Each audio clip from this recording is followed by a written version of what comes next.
ఈ కేటీఆర్ కవిత ఏదో డబ్బులు దోచుకోవడానికో నెక్స్ట్ మా అయ్య తర్వాత ఎవరిది రాజ్యం అని చెప్పి ఇంట్లో పోరు చేసుకొని ఈరోజు వాళ్ళ పార్టీని కంప్లీట్గా భూస్థాపితం చేశారు.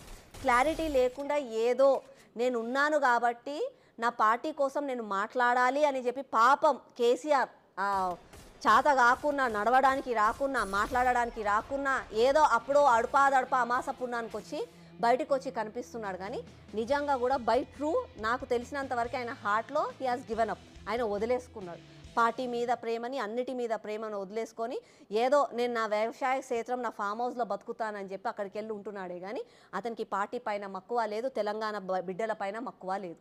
దానికి కారణం కేటీఆర్ కవితనే. అంటే విదేశాల ఇన్వాల్వ్మెంట్ ఈ అటాక్లో ఉంది అనేది ఒక అనుమానం ఉంది, మీరేం చెప్తారు? జనరల్గా కూడా భారతదేశం ఎప్పుడు కూడా అంటే ఈ గత 12 సంవత్సరాల కంటే ముందు కూడా భారతదేశము ఎప్పుడు ఒక న్యూట్రల్ స్టేజ్